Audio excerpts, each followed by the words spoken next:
Hi, everybody. Welcome to the Jimmy Dore Show. I'm here. We have special guest with us. It's Sam Tripoli from the Tinfoil Hat Podcast. Hi, Hello. Sam. How are you? Sam's got a big show coming up in San Francisco. What's the date on that, Sam? June 1st, Cobb's Comedy Club, and then June 2nd at the Sacramento Punchline. That's a great place for it, Comedy Club, because you're a comedian and you're funny. Thank That's you. what you should be. You like me. You really like me. Yeah. So I want to show this. William Craddock tweeted this out, and this is kind of amazing, this video I'm about to show you. And he says, at a Council on Foreign Relations forum, that's what we were just talking about off camera, Council on Foreign Relations forum about fake news, former editor at Time magazine, his name is Richard Stengel, he directly states that he supports the use of propaganda on American citizens, then shuts the session down when challenged about how propaganda is used against the third world. You ready? Watch this. This is now, keep in mind who this guy is. Former editor of Time magazine. Listen to what he has to say. So you'll be the last question, but I just want to weigh in on that for 1 second. So there's another word for master narratives. It's called history.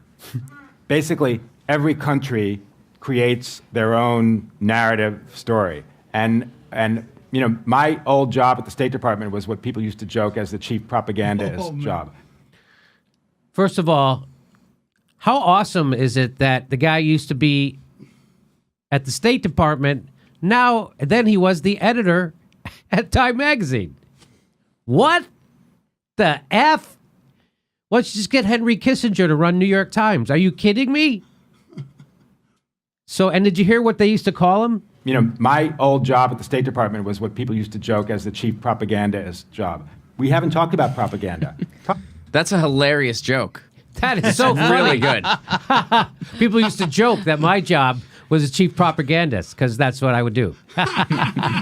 We joke about things that are real. Sometimes they'd call me minister. It was hysterical. I'm the best liar.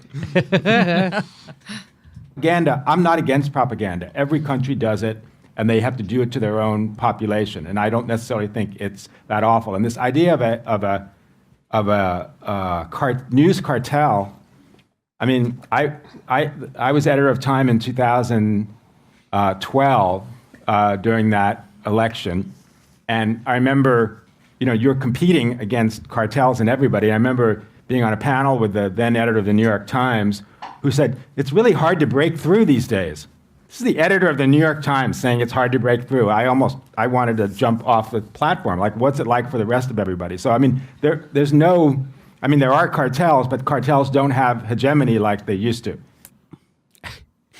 So what he's trying to do is trying to make you believe that there is an agreement. There is not agreement in the establishment on what the talking points are to be pushed, which is complete BS. Why is it that every news organization pushed the Iraq war when everybody knew that was a BS war? He's saying, oh, there's no central planning. We don't get together in a smoke-filled room and figure all this stuff out. I mean, come on. I mean, even people like the New York Times can't break through. There are 6 companies that own all our media. 6 companies that own all our media.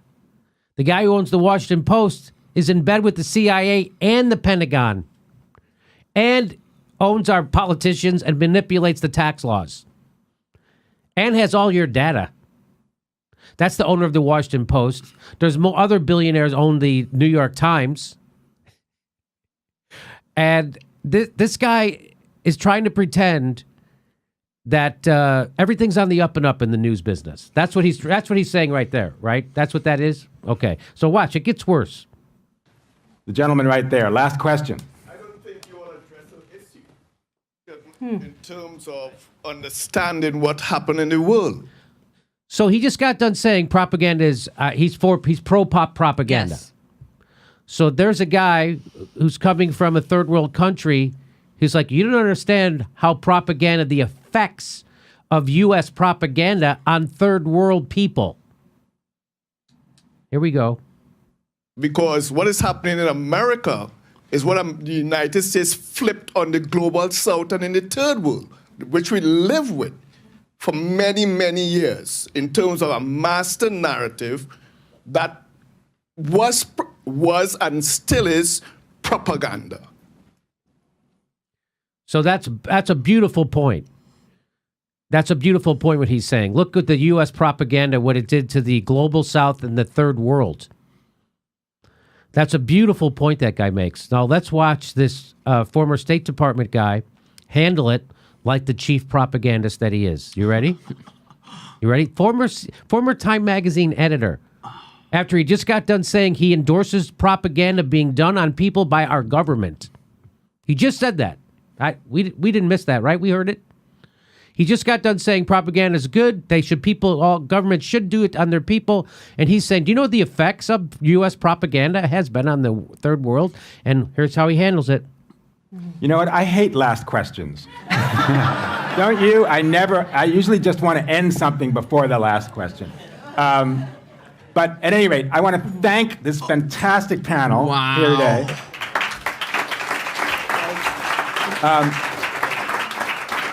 And I do want to say, I actually think, the talk about optimism, the optimism is all of you there. You can hear people yelling. Like, you're not going to answer his question, and he's just ignoring it, completely ignoring it.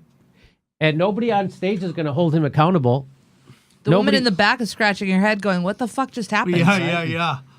He's got a very Harvey Weinstein vibe right there, doesn't he? Like, he's got those weird bags under his eyes that you get when you sell your soul. Yes.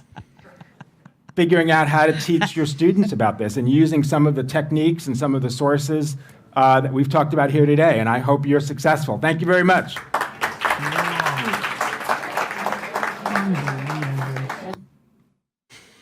That really happened. That really happened. Master narrative. It's called history. Governments make their own history. Propaganda on people is good. I endorse it. Former editor of Time Magazine. Now you know why people get their news from YouTube? Now you know why people can't trust the establishment media? Because they're pro-government propaganda. And he, by the way, they hire propagandists to be the editor of their frickin' news magazine. You think that's an accident? He would tell you it is, because we can't even get our stories to break through. What a disingenuous jagoff that guy is.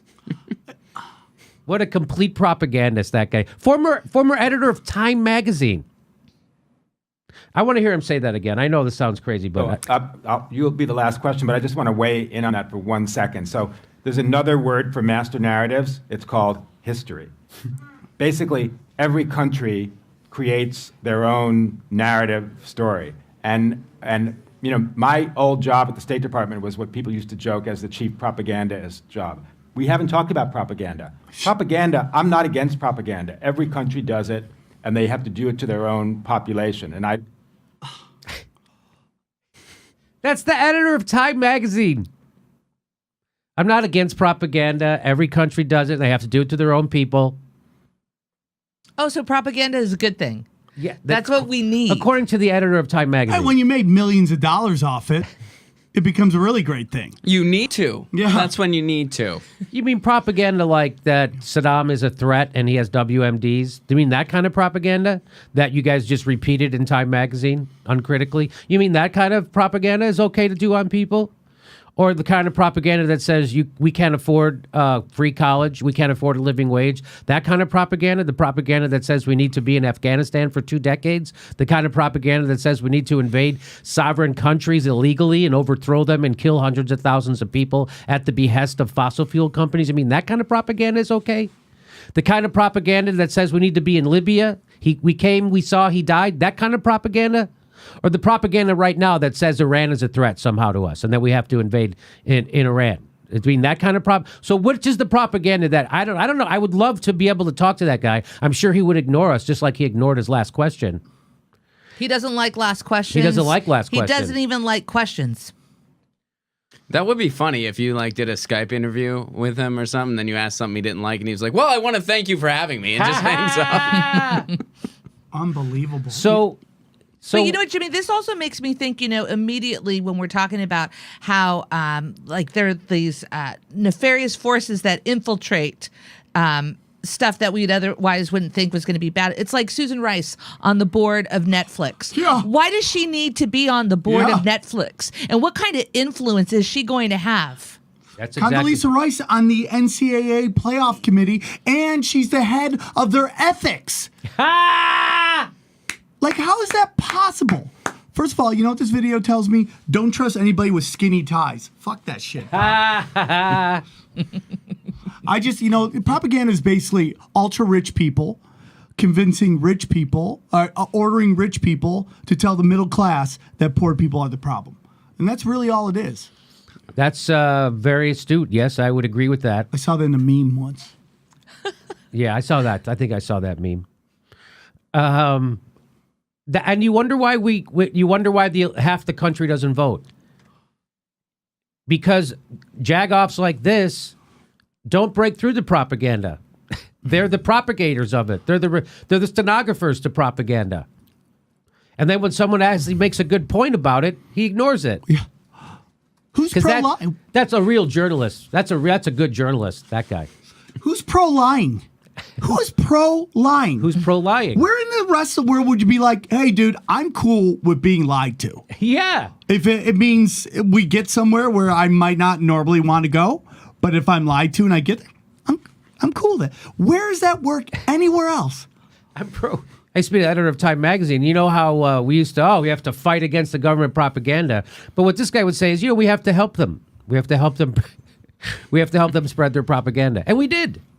And that's why he's still invited back. Where is this place? The Council on Foreign Relations. That's why he's invited The there. Illuminati. Oh, my God. That's why he's invited there. Because he's a good boy. And he pushes the establishment line on war and propaganda. Well, I was going to say that's another beautiful dose of irony. It is the Council on Foreign Relations. And then when somebody asks a very critical question relating to places that aren't the United States, he's like, thanks for coming, everybody. Don't forget to teach. Peace out. Don't forget to teach.